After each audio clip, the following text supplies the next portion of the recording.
Na Bíblia existem alguns temas que são profundamente simples. E por serem tão simples, a gente acaba, por vezes, não conversando sobre eles. Um desses temas é o da oração. Por que a necessidade da gente parar para conversar sobre algo tão simples? Na semana passada eu mostrei para vocês uma estatística que afirma que a maioria absoluta dos brasileiros tem a prática de orar. Mais do que isso, dentre aqueles que oram, cerca de 78% têm a prática de orar em todos os dias. Mas se esse é um assunto tão simples, e a maioria dos brasileiros ora, e ora com tanta regularidade, por que devemos conversar sobre o assunto? Eu mostrei para vocês que grande parte daqueles que se dizem orantes no Brasil afirmam também que as suas vidas em nada mudaram, nada mudou significativamente desde que eles começaram a orar. E isso é algo bastante preocupante. Porque se a oração é aquele momento em que a gente se posiciona diante do Deus Criador, todo-poderoso, repleto de glória e de graça, que transforma tudo e a todos, como é que a gente continua sendo o mesmo como marido? Como é que a gente continua orando e sendo o mesmo como esposa? Como é que a gente se posiciona diante do Pai em oração e nós continuamos os mesmos profissionais, nós continuamos os mesmos amigos, sem que nada significativo e importante mude nas nossas vidas? E então nós vimos desde a semana passada que existem pelo menos 2 tipos de oração, e se a gente não toma cuidado, a gente só usa o Senhor através das nossas orações e nós não utilizamos as orações para nos posicionarmos diante de Deus de tal forma a sermos por Ele transformados significativamente. As primeiras orações foram aquelas que eu intitulei de orações inofensivas, centradas em nós mesmos. E as orações perigosas, aquelas que eu tenho chamado de orações centradas em Deus.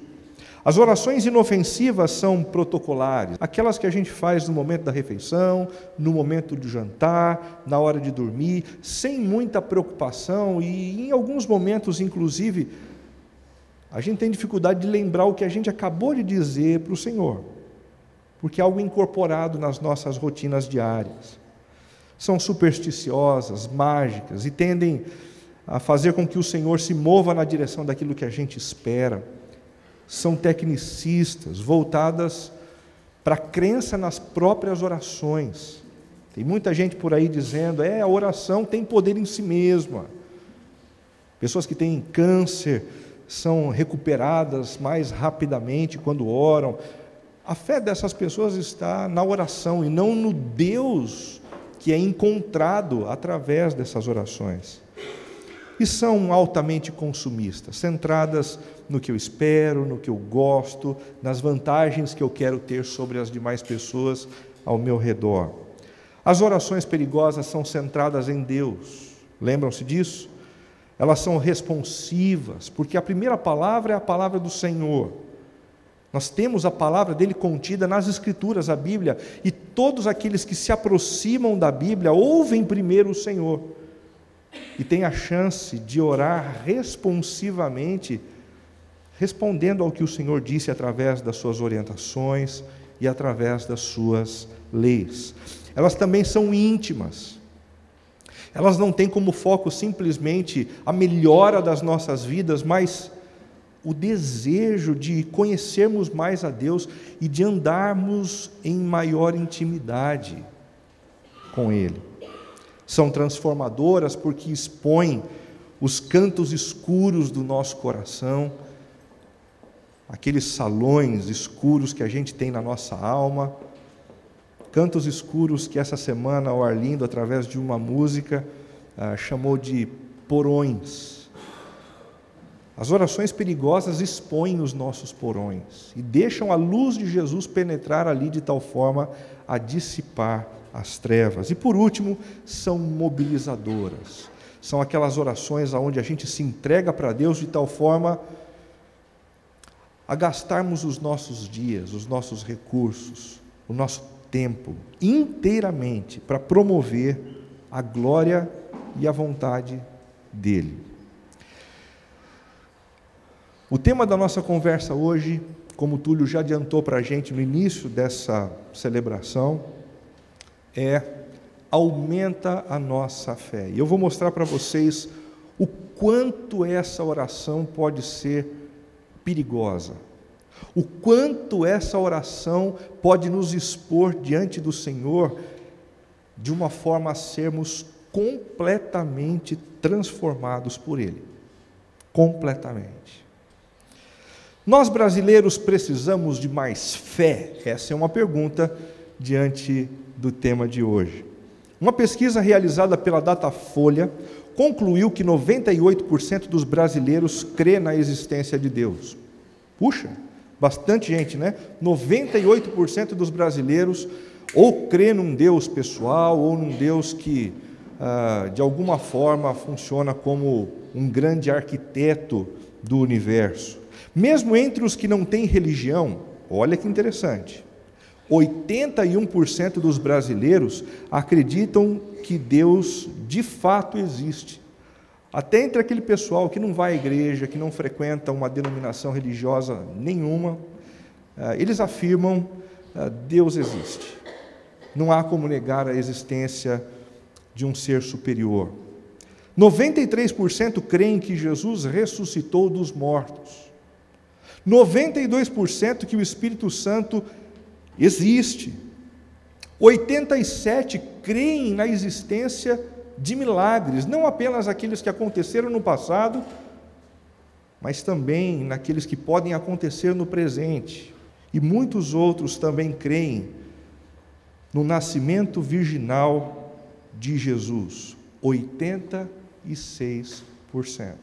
Diante de uma estatística nua e crua como essa, a gente poderia dizer: o brasileiro tem muita fé. Mas essas não são as únicas estatísticas sobre nós brasileiros. Dos brasileiros que declaram ter religião, preste atenção nisso, 70% concordam que todas as religiões são importantes, pois todas levam a Deus. O brasileiro crê, e crê demais, mas crê até no que não deveria, porque a fé do brasileiro, ela não é fincada, ela não é alicerçada na revelação de Deus, na Bíblia Sagrada. O brasileiro tende a crer, por natureza, em todo e qualquer desafio, em todo e qualquer transcendente, em tudo aquilo que ele não pode ver ou tocar. Estudiosos da ciência da religião afirmam ainda que o Brasil é um dos países mais supersticiosos do mundo. A gente crê no poder das ferraduras, a gente crê no poder das vassouras atrás da parede, a gente crê em fitinha do Senhor do Bonfim, a gente vai crendo em um monte de coisa. De tal forma que um grupo brasileiro acabou cantando durante anos uma música que ainda ecoa no coração da gente, dizendo assim: a arte é de viver da fé, só não se sabe fé em quê. O brasileiro crê, e crê tanto, que ele já não sabe mais em que é que ele crê, no que é que ele crê. Nós brasileiros precisamos de mais fé? Sim, mas nós precisamos de uma fé que seja embasada na palavra de Deus, na revelação de Deus, a Bíblia, e não na imaginação popular que não se sustenta. Porque a questão não é simplesmente a gente crer, mas crer em algo que tenha fundamento, crer em algo que possa balizar a nossa esperança. Sim, nós precisamos de uma fé extremamente lúcida, que seja capaz de discernir entre as diferentes crenças, sem rejeitarmos o amor. Tem gente que tem muita dificuldade com essa história aqui. Tem gente que acredita que crer é aceitar o que todo mundo crê e pensa ao mesmo tempo, fazendo de todas as perspectivas, um sopão maravilhoso, do qual a gente pode se alimentar com tranquilidade. Isso, além de tudo, é ingenuidade. É lúcido, é honesto a gente perceber que existem crenças diferentes. E é possível que a gente defina as fronteiras entre o que uma pessoa crê e outra sem termos de rejeitar o amor que nós devemos ter para com todas essas pessoas por conta do que Jesus derramou e tem feito no nosso coração. Sim, nós precisamos de uma fé que nos mova a uma obediência incondicional ao Deus que por nós morreu e ressuscitou. Nós precisamos abortar aquela tendência da gente fazer da fé, como eu disse no domingo passado, uma espécie de caminhada no meio de um supermercado. E quando a gente concorda com algumas coisas, a gente pega essas coisas e coloca no carrinho da fé. Quando a gente não concorda, a gente deixa na prateleira e a gente segue viagem no meio do corredor. Quem insiste em cultivar uma fé assim, não constrói uma fé baseada na crença num Deus que é Senhor sobre a sua vida, mas constrói uma espiritualidade onde é o próprio Deus de si mesmo, onde é o próprio Rei de si mesmo. E o problema de construir uma espiritualidade assim é que eu e você não somos deuses. E no momento que apertar, você vai gritar para quem? Para você? Oh, Renato, me salva no meio dessa aflição. Ah, Túlio, desperta-te de dentro de você e resolve esse problema. Se a gente quer uma espiritualidade centrada em Deus, a gente precisa reconhecer que Ele tem todo o direito e poder de legislar, de apresentar a sua vontade, e nós a responsabilidade de nos submetermos ao que Ele diz, achando que isso é bom, ou não, por obediência incondicional àquele que tem autoridade. O texto bíblico que eu escolhi para a gente ler e estudar é o de Lucas 17, um texto que eu confesso para vocês que eu quase abandonei na metade dessa semana, porque eu me deparei com algumas complicações, com algumas dificuldades, até conversei com o Edgar, falei, eu briguei tanto com esse texto, não sei não se eu vou aguentar. Mas se vocês tiverem paciência, eu acho que a gente vai conseguir refletir e sair daqui com alguns ensinamentos preciosos desse texto. Lucas capítulo 17 diz: Jesus disse aos seus discípulos: é inevitável que aconteça coisas que levem o povo a tropeçar, mas ai da pessoa por meio de quem elas acontecem. Seria melhor que ela fosse lançada no mar com uma pedra de moinho amarrada no pescoço, do que levar um desses pequeninos a pecar. Tomem cuidado, se o teu irmão pecar, repreenda-o, e se ele se arrepender, perdoe-lhe. Se pecar contra você 7 vezes no dia, e 7 vezes voltar a você e disser, estou arrependido, perdoe-lhe. Os apóstolos disseram ao Senhor, aumenta a nossa fé. Ele respondeu, se vocês tiverem fé do tamanho de uma semente de mostarda, poderão dizer a esta amoreira, arranque-se e plante-se no mar, e ela lhe obedecerá. Qual de vocês que tendo um servo que esteja arando ou cuidando das ovelhas lhe dirá, quando ele chegar do campo, venha agora e sente-se para comer? Pelo contrário, não dirá, prepare o meu jantar, apronte-se e sirva-me enquanto como e bebo. Depois disso você pode comer e beber? Será que ele agradecerá ao servo por ter feito o que lhe foi ordenado? Assim também vocês, quando tiverem feito tudo o que lhes for ordenado, devem dizer, somos servos inúteis, apenas cumprimos o nosso dever. Diante de quais circunstâncias, presta atenção nisso, diante de quais circunstâncias os discípulos chegaram à conclusão de que precisavam de mais fé, segundo esse texto? Duas situações, duas circunstâncias. Em primeiro lugar, diante de uma advertência contundente que foi feita por Jesus. É isso mesmo. Jesus não contava apenas historinhas, Jesus não animava simplesmente aqueles que andavam com ele. Em alguns momentos, Jesus era muito duro e aqui ele fez uma advertência daquelas. É inevitável que aconteçam coisas de Jesus que levem o povo a tropeçar, mas ai daquela pessoa por meio de quem elas acontecem. Seria melhor que ela fosse lançada no mar com uma pedra de moinho, amarrada no pescoço, do que levar um desses pequeninos a pecar. Aqui Jesus inaugura um pensamento muito interessante. O pensamento de que a espiritualidade não diz respeito apenas à minha vida com Deus.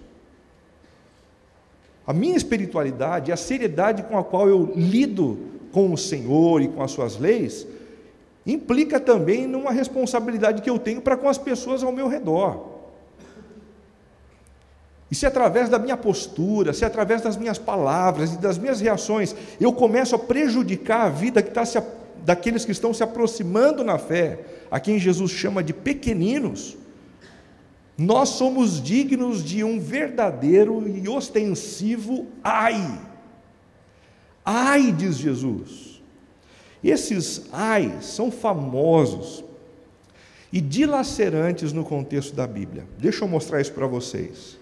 Os ais são expressões amplamente utilizadas por alguns profetas do Antigo Testamento para anunciar o iminente juízo de Deus. Quando um profeta queria dizer para o pessoal que a chapa estava quente e preparada para eles, logo o profeta vinha mostrando um ai. Ai de vocês, ai de vocês.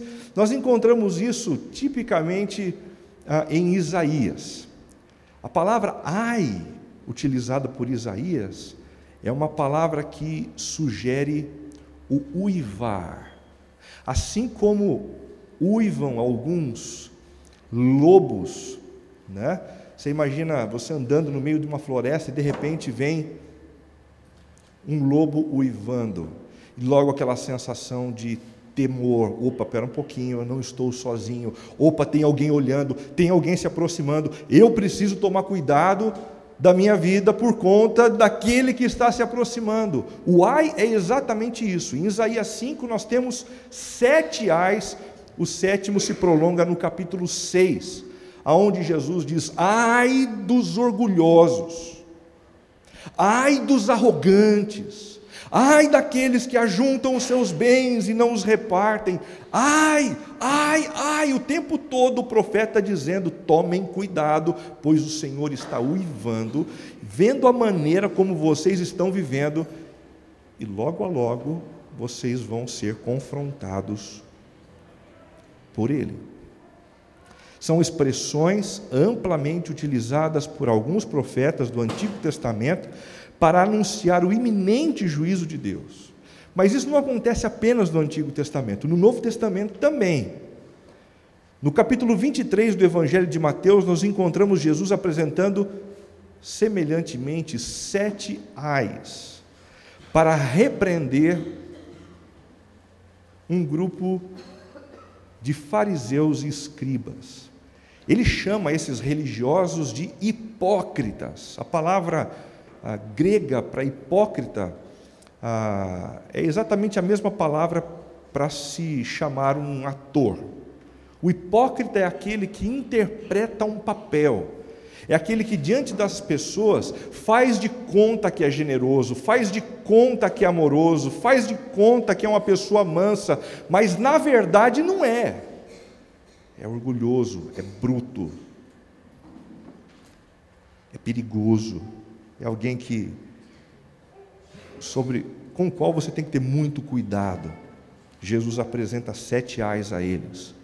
Tanto no Antigo como no Novo Testamento, o propósito dos ais era acabar com o senso de anarquia, impunidade e gerar arrependimento.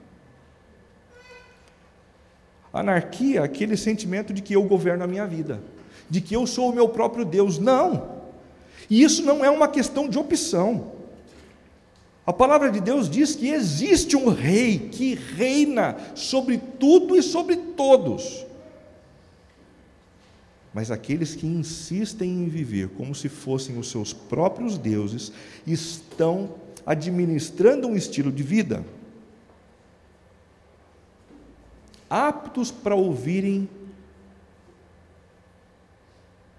um barulho como o daquele que aparece uivando,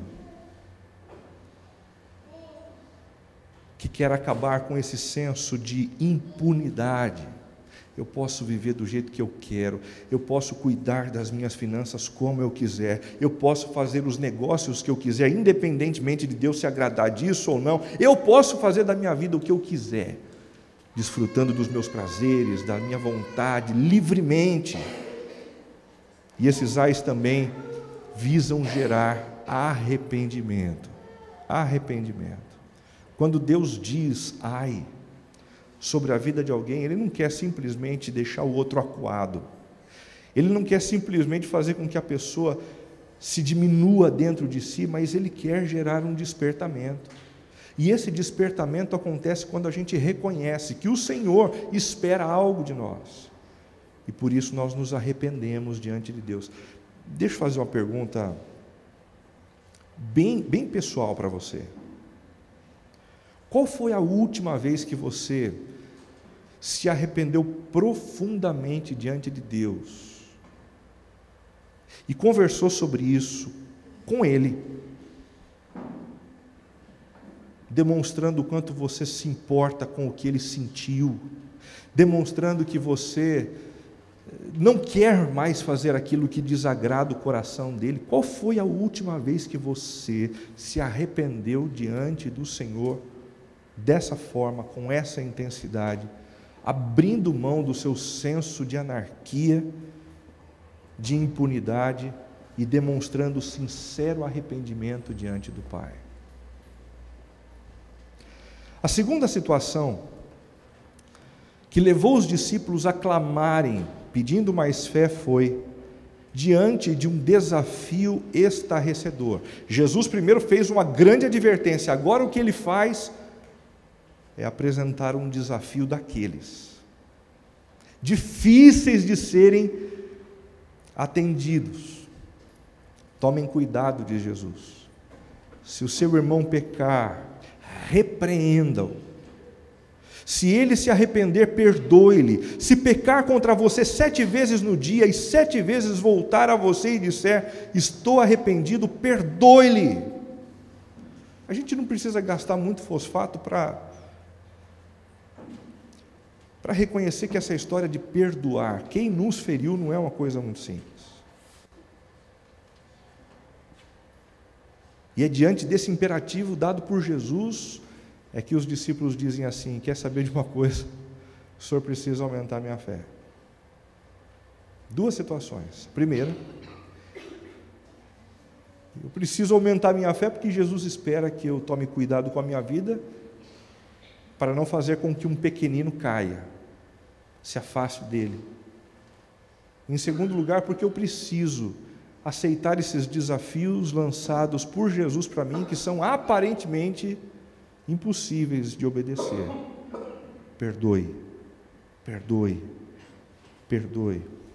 Nós temos nos esquivado desse desafio de perdoar. E nós temos feito isso substituindo o confronto e a repreensão de um irmão que nos feriu por algumas atitudes retalhadoras e vingativas. Enquanto Jesus diz para a gente nesse texto, olha, se alguém te chatear, se alguém fizer alguma coisa que te deixe maluco, doido, e você se perca, vá até essa pessoa e converse com essa pessoa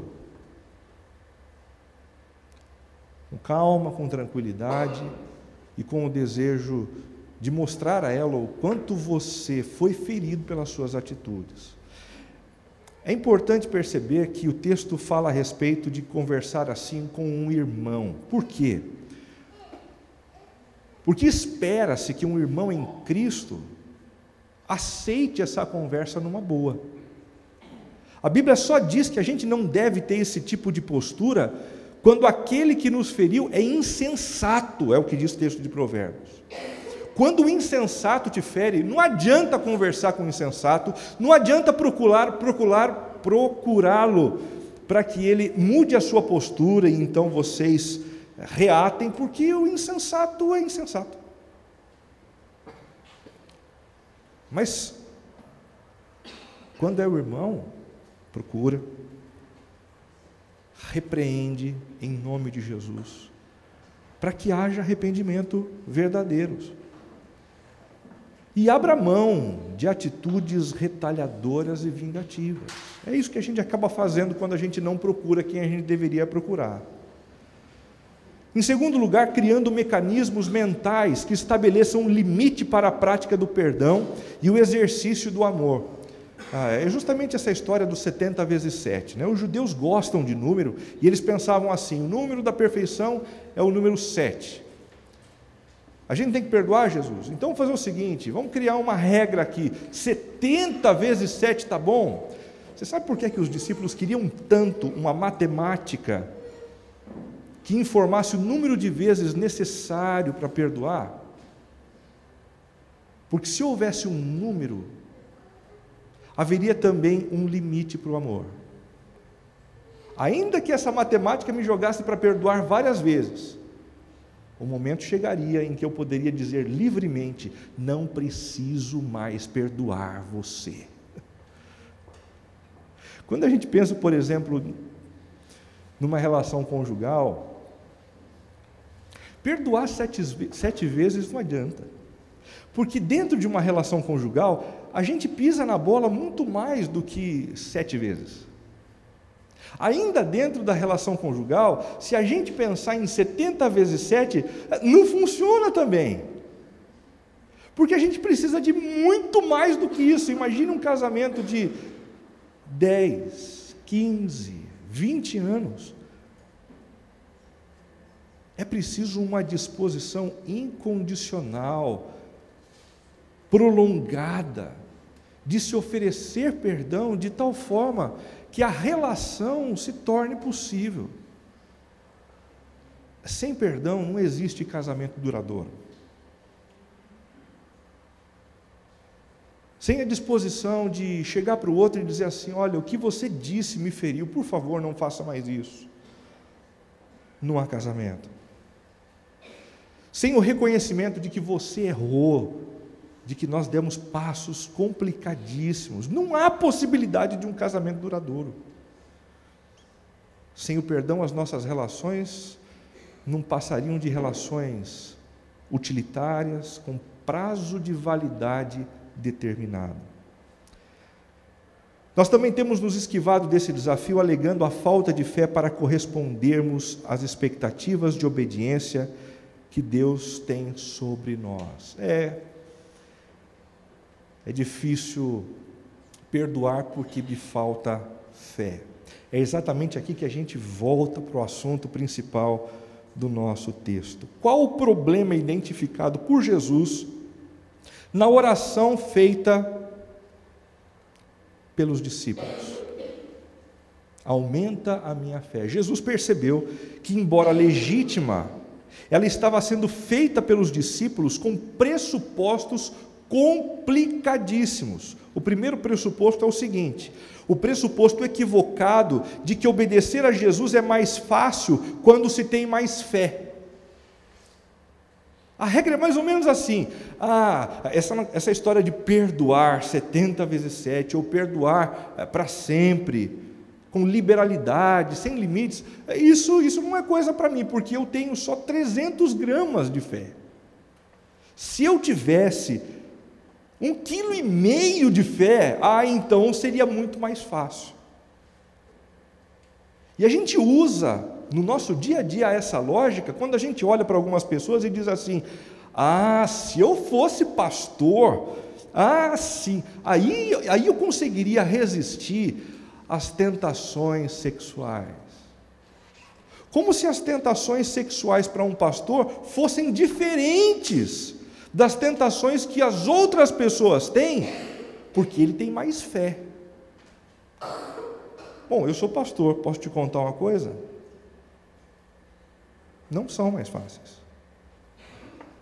Ah, se eu fosse uma carmelita, freira carmelita, aí eu não ia me preocupar com vaidade, porque eu viveria confinada,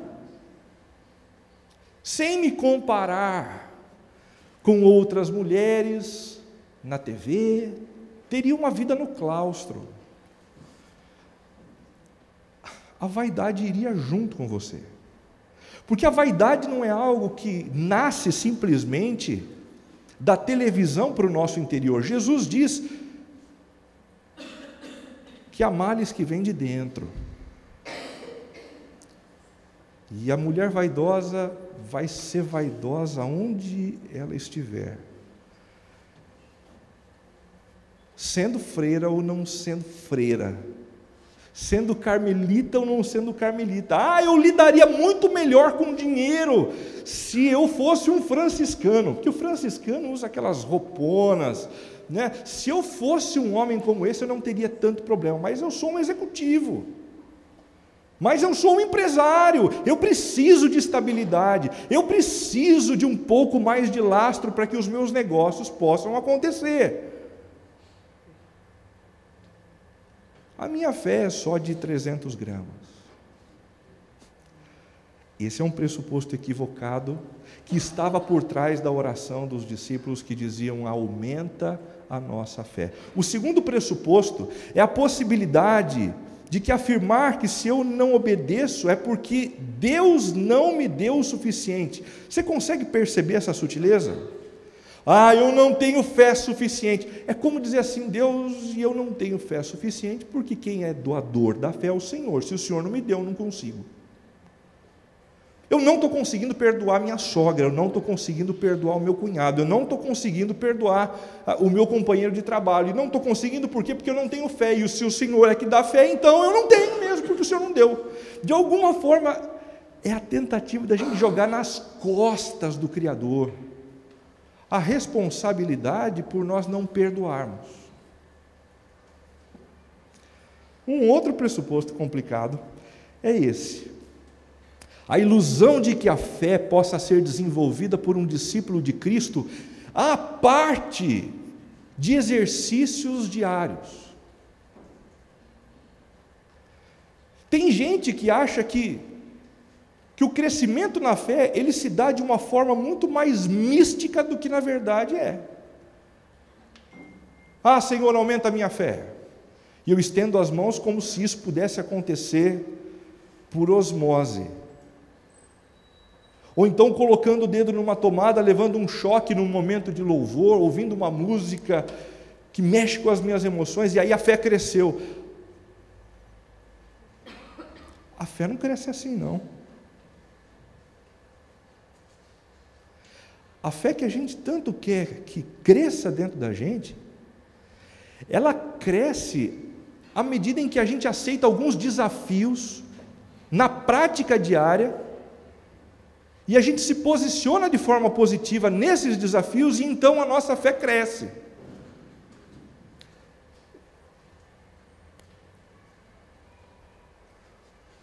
Como Jesus desbanca esses pressupostos equivocados dos seus discípulos?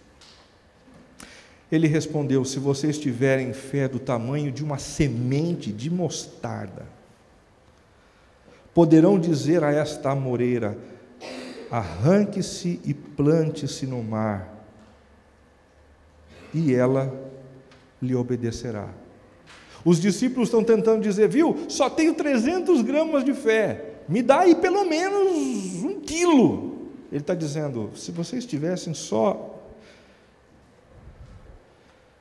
a referente a um grão de mostarda, a menor das sementes, já seria suficiente para fazer um milagre como esse.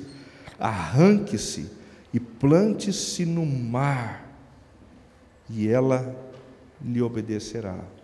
A questão não é a medida em gramas ou em quilos que a gente tem em fé, mas a disposição que a gente tem de perceber os desafios de Deus e nos posicionarmos diante do Senhor. Eu vou explicar isso de maneira mais clara agora. Sobre a dinâmica da fé na vida do cristão. Num primeiro momento, a fé nos é dada graciosamente por Deus. A Bíblia diz que quando nós não pensávamos em Deus, quando a gente não tinha nem o desejo de nos aproximarmos dele, Ele foi na nossa direção e nos impactou com fé. Isso aconteceu com o pai da fé, chamado Abraão, um sujeito que pertencia a uma família de idólatras que eram adoradores de Camos. Deus foi na direção dele e, com livre e espontânea decisão, fez com ele uma aliança e prometeu abençoá-los com fé. Prometeu abençoá-los com fé. Efésios capítulo 2, verso 8 diz: pois vocês são salvos pela graça, mediante a fé, e isto não vem de vocês, é dom de Deus. A fé é um presente que Deus dá para a gente, enrolado assim numa fita vermelha, e entregue como um pai entrega um presente precioso para um filho. Se você é uma das pessoas que tem se aproximado de Deus aqui na comunidade, e tem enfrentado dificuldade para crer em algumas coisas, a minha oração é para que Deus te surpreenda com esse presente. E Deus tem feito isso aqui, nesse espaço, regularmente. Pessoas que durante anos não criam em Deus, achavam as leis de Deus um verdadeiro absurdo, de uma hora para outra receberam esse presente de Deus. A ficha caiu. Sabe aquelas máquinas de refrigerante, quando a gente coloca uma ficha e o refrigerante não desce, de repente alguém tem a brilhante ideia de meter o cotovelo na máquina e de repente ela faz... A fé é assim. Às vezes a gente lida com Deus com resistência durante anos. De repente, Ele vem na nossa direção e com uma graciosa cotovelada, Ele habilita a fé no nosso interior e a gente passa a crer naquilo que a gente não cria anteriormente.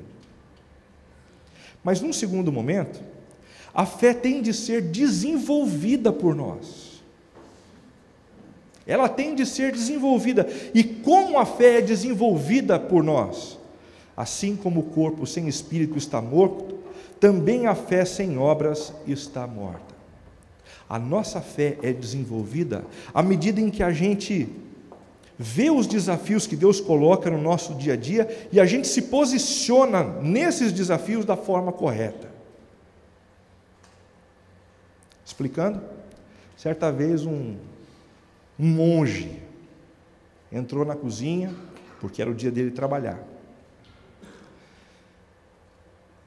E ele começou a trabalhar no meio das panelas e da correria de um lado para o outro, e ele começou a ficar sem paciência, ele saiu correndo daquela cozinha, entrou numa capelinha, se ajoelhou e disse: Deus, eu preciso de paciência. Eu não estou aguentando. Eu saí da sociedade justamente porque eu não aguentava algumas coisas, agora eu estou sentindo a falta de paciência aqui. Isso não é possível, aumenta a minha paciência. E ele terminou de orar, foi sair da capelinha. Quando ele saiu da capelinha, ele tropeçou numa vassoura que tinham deixado bem na porta, e o sangue já subiu de novo. Não é possível, cara. Ele voltou para orar e disse: Senhor, eu não sei se o Senhor ouviu o que eu estou dizendo, mas eu estou pedindo que o Senhor me abençoe, me dando paciência. E ele então saiu depois daquela oração, voltou para a cozinha. Quando ele entrou na cozinha, um sujeito estava virando o macarrão e o molho começa a respingar no peito dele. Ele olha para aquilo e fala: não é possível. E ele mais uma vez voltou para a capelinha dizendo: Senhor, eu não estou entendendo. E a história conta que ele entendeu como que Deus falando ao coração dele: se você pediu paciência, nada melhor do que oferecer para você alguns ambientes aonde a paciência lhe seja requerida. Porque a paciência se desenvolve à medida em que a gente lida com situações que roubam a nossa paciência. Ou a gente quer ser paciente à parte dos desafios da vida. A mesma coisa acontece com a fé. Se nós queremos desenvolver a nossa fé, e nós oramos dizendo, Deus aumenta a minha fé, pode se preparar.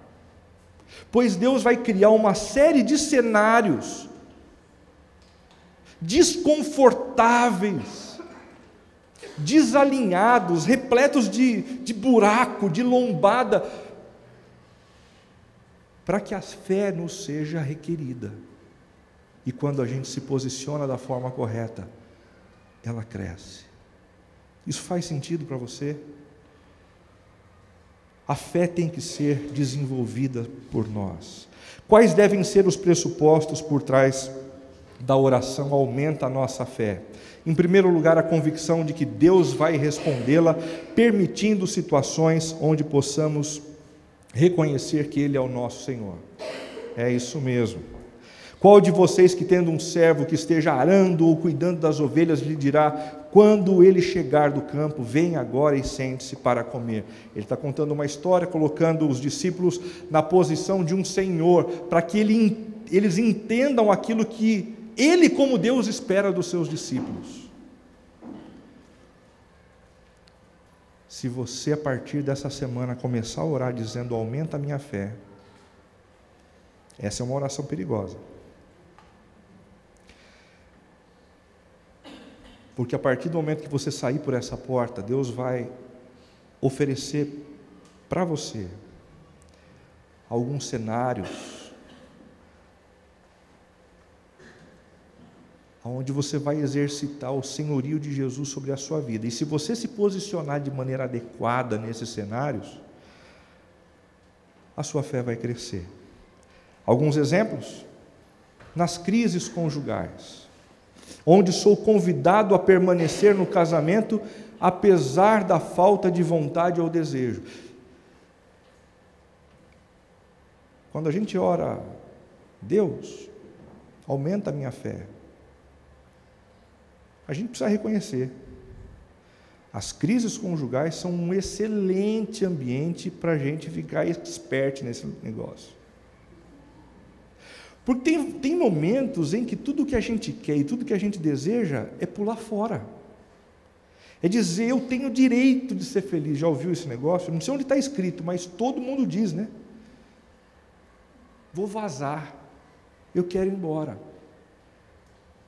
Nesses momentos, o Espírito de Deus se aproxima de nós e diz, permaneça e lute. Permaneça e lute. Permaneça e lute. Se nós permanecemos e se nós lutamos devidamente, o senhorio de Deus cresce em nós e a nossa fé aumenta também. Nas crises financeiras são um excelente ambiente para Deus fortalecer a nossa fé. Porque a gente é convidado nesse cenário a manter a nossa integridade por conta do que Deus é. E a gente precisa dizer não para algumas oportunidades que nos dariam lucros exorbitantes, dariam estabilidade financeira para a gente. Tudo isso porque a gente quer simplesmente que o Senhor reine sobre a nossa vida. Quando eu faço a opção pelo reinado do Senhor no meio da crise financeira, a minha fé cresce, a minha fé aumenta. Nas crises de saúde, quando nós ou pessoas queridas da nossa família começam a desenvolver alguma doença complicada, um câncer, um problema de coração, uma diabetes muito severa, e a gente começa a lidar com uma grande incompreensão crescendo dentro da gente, Ali nós somos convidados a crescer em fé. Fé no fato de que Deus continua sendo bom e justo, apesar de eu não conseguir, logicamente, equilibrar a bondade e a justiça de Deus com aquilo que eu estou vivendo. Como é que a gente vai desenvolver fé no meio de um ambiente onde tudo dá certo? Tem problema conjugal? Não. Tem problema financeiro? Não. Tem problema de saúde? Não. Você está passando por alguma dificuldade? Não. Nenhum problema? Não. O que a gente tem não é uma fé madura. Qualquer um acreditaria em Deus e se renderia a Ele se Ele desse todas essas coisas o tempo todo, sem que a gente passasse por algum tipo de problema. Mas a verdadeira fé cresce no meio das adversidades. Você está passando por alguns problemas que você não está entendendo. O porquê que Deus permitiu você passar por essa situação. Você já teve essa situação assim na sua vida? Está enfrentando isso? Pois é. Cenário desenhado por Deus para aumentar a sua fé. E se você se posicionar de maneira firme, dizendo: Senhor, eu não vou abrir mão de Ti no meio dessa crise, a sua fé cresce. Você se torna mais maduro, você evolui.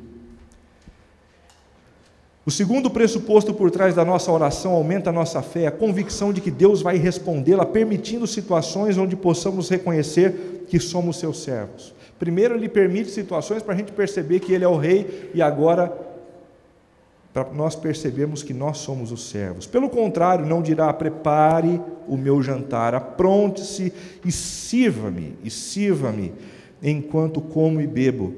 Depois disso você pode comer e beber. Existem algumas situações onde a nossa submissão a Jesus acentua a vocação de servi-lo e aumenta a nossa fé. 3 exemplos. Nos conflitos interpessoais, onde eu sou convidado a liberar aquele que nos ofendeu, oferecendo a ele o perdão. Situação mencionada pelo próprio Jesus. Tem horas em que tudo que a gente quer é devolver na mesma moeda. É fazer com que aquele que acabou com a nossa tranquilidade pague. De alguma forma, pague.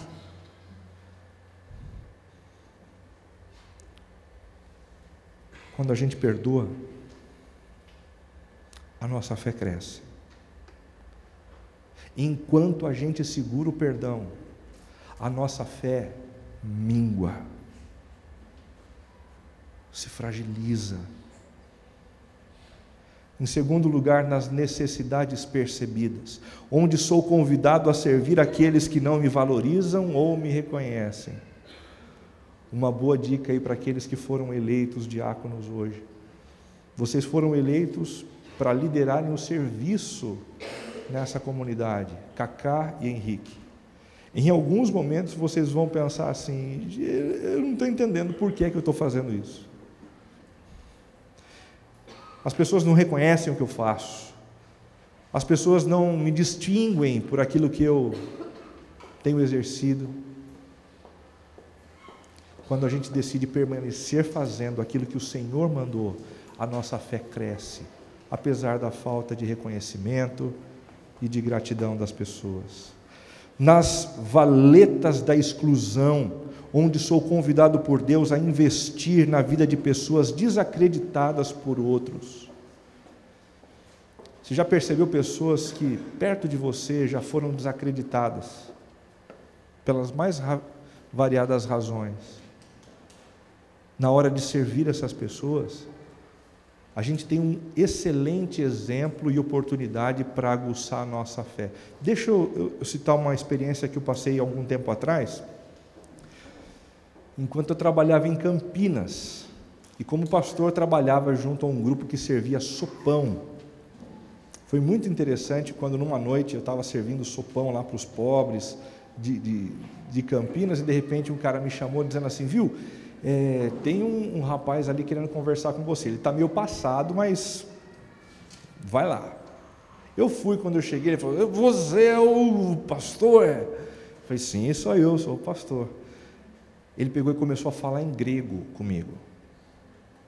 Depois de algumas frases, ele falou assim, você entendeu o que eu falei? Eu falei, olha, eu não sei bem o que você disse, mas eu sei que é grego. Então ele começou a falar em hebraico. Depois de algumas frases, ele falou assim, e agora? Você entendeu aí, pastor, o que eu acabei de falar? Eu falei, olha, eu sei que você falou em hebraico, mas não entendi bem ao certo o que você disse. Então ele começou a falar em italiano. E aí, pastor, entendeu agora o que eu estou falando? Eu falei, caramba, esse cara, eu acho que esse cara está possesso e eu estou ferrado. Né? Que situação bizarra. Um morador de rua, que está comendo sopão, falando 3 línguas, me bateu um desespero. Aí ele começou a contar a história dele para mim. Ele disse, Renato, olha, eu estou na rua porque, depois de anos trabalhando como padre, eu me tornei um alcoólatra dentro da abadia. E cansei da vida como padre, peguei as minhas garrafas e fui para a rua. E eu nunca mais voltei para o meu trabalho como padre, eu nunca mais voltei para a minha denominação religiosa, eu nunca mais voltei para a minha família, hoje eu sou um andarilho. E ele começou a chorar. Eu olhei para aquele cara com uma compaixão que eu nunca tinha sentido antes. Eu falei, Reinaldo, deixa eu te ajudar. Vem comigo. Eu posso te levar para algum lugar e a gente tentar uma recuperação. Ele disse, hoje não. Mas se você voltar semana que vem, eu topo.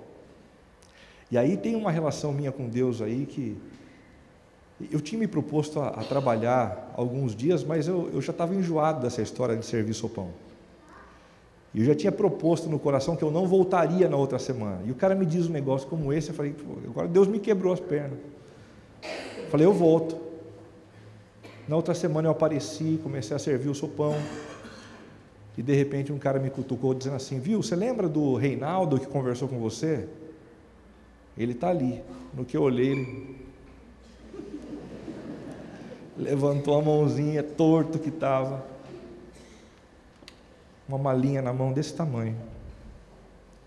Tudo que ele tinha estava nessa pastinha. Peguei aquele cara, levei ele para uma clínica de recuperação. E ele ficou ali 1 semana, 2, 3, 4, 5 semanas. E eu ia para lá e eu ficava surpreso como ele mudava, semana após semana. Tirou a barba, estava gordo, bonito.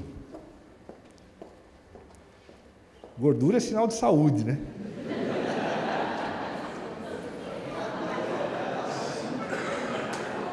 Desculpa aí os magrinhos, hein? Estava saudável, com uma beleza. Até que depois de umas 8 semanas, a gente recebe uma ligação de madrugada, eu e a Sibeli assustamos, eu peguei o telefone, era ele dizendo, Renato, eu preciso que você me dê dinheiro. Eu falei, Reinaldo, onde é que você está? Ele falou que estava no centro de uma praça em Paulínia. Peguei o carro de madrugada, fui para lá, olhei para ele e falei, cara, o que você está fazendo? Por que você saiu da clínica? Você estava indo tão bem. A gente estava pensando, inclusive, em trabalhar juntos, Reinaldo. Eu não consigo, eu não posso largar a rua, é difícil demais para mim, não dá, eu preciso que você me dê dinheiro. Eu vou ficar nesse hotel e eu vou ficar nessa praça. Me dá dinheiro. Eu falei, cara, eu não vou dar dinheiro para você. Não, você vai dar dinheiro para mim, eu vou ficar por aqui. Eu disse, não, cara, eu não vou te dar dinheiro. A gente discutiu muito tempo ali, até o momento em que eu disse assim, Reinaldo, acabou a nossa conversa. Eu vou virar as costas, e se você vier comigo, eu vou te levar para a clínica, e a tua recuperação vai continuar. Mas se você não vier comigo, Reinaldo, eu vou embora. Ele disse, Renato, você não tem coragem de fazer isso. Eu virei as costas e fui na direção do meu carro. E ele começou a gritar dizendo: Renato, você não tem coragem de fazer isso, volta para cá, me dá dinheiro. Você não tem coragem, volta para cá, me dá dinheiro, eu não posso ir para a clínica. E eu entrei no carro, eu dei partida no carro, eu saí com o carro, e eu nunca mais vi o Ronaldo na minha frente.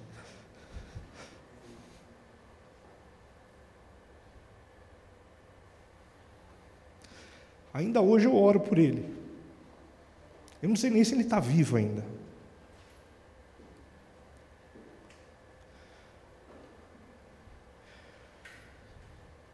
E apesar dele não ter ido até o fim, eu reconheço que, durante o tempo de ajuda do Reinaldo, Deus usou aquele cenário para aumentar a minha fé. Para me arrancar de dentro de mim mesmo, do meu jeito egoísta de viver, de só pensar no meu bem-estar.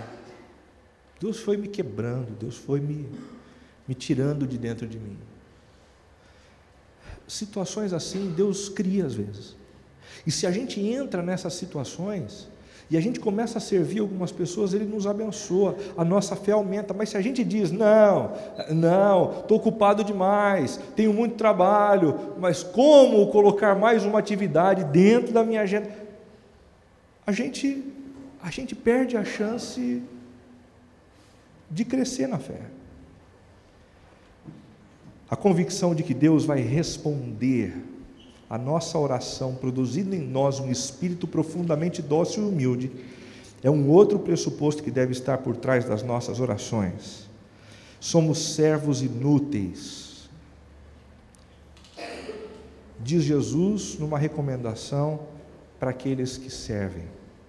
Apenas cumprimos o nosso dever. É isso que nós devemos fazer. Quando a gente fizer alguma coisa nesses cenários que seja bom, deu crise financeira, eu permaneci, lutei e deu certo, meu casamento está bom, eu sou um servo inútil, nada mais fiz do que o dever que eu tinha para cumprir. Louvado seja o nome do Senhor. Pintou uma crise financeira, ao invés de eu fazer uma aliança espúria, ganhar dinheiro de maneira corrupta, eu me satisfiz com o que o Senhor me deu. Ele fortaleceu a minha fé, louvado seja o nome dEle. Eu não fiz nada mais do que o meu dever. Ele é o meu Senhor e eu sou o servo dEle. Uma situação de problema de relacionamento surgiu e eu consegui liberar o perdão quando eu não imaginava que isso fosse possível. Foi possível pela graça de Jesus, pelo poder dEle. Eu sou apenas um servo inútil, cumprindo apenas aquilo que me deve. Louvado seja o nome de Jesus. Evidências da docilidade e humildade típicas daquele que tem crescido na fé. A capacidade de se colocar no lugar daqueles que o ofendem e perceber mazelas que o levaram a agir assim conosco. A disposição de assumir a paternidade espiritual por algumas pessoas, sem desistir delas por qualquer motivo. O apóstolo Paulo, escrevendo aos Gálatas, no centro daquela carta bastante dura, diz assim: eis que eu sofro como dores de parto, até ver Cristo formado em vocês. Marcelo, é exatamente isso que a gente espera que você sinta como pastor dessa comunidade. Como que dores de parto, até que as pessoas que Deus tem trazido aqui sejam parecidas com Jesus. E quando a gente assume a paternidade espiritual sobre algumas pessoas, a nossa fé cresce. A nossa fé aumenta, mas quando a fé aumenta, a gente não fez mais do que o nosso dever.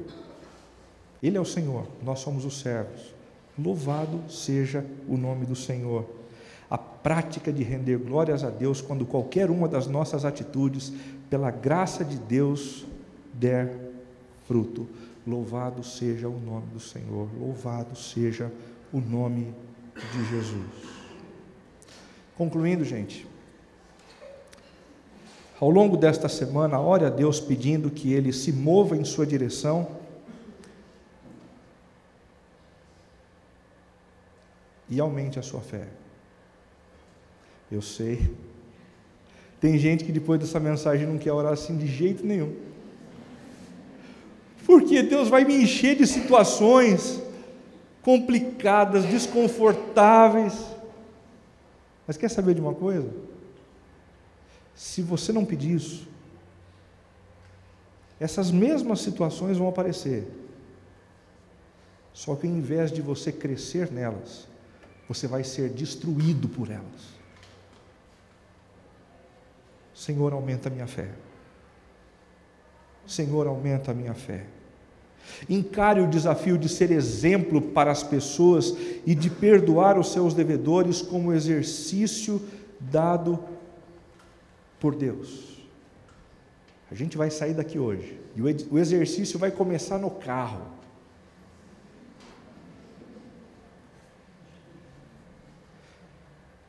Aquelas profetadas assim, né? Onde tem gente tem desafio. Onde tem sogra no mundo, tem desafio. Onde tem cunhada, benditas sejam as cunhadas, tem desafio no mundo. Onde tem agente, tem desafio no mundo. Se você falhar, se a gente falhar, arrependa-se diante de Deus, para não ser alvo dos seus ais.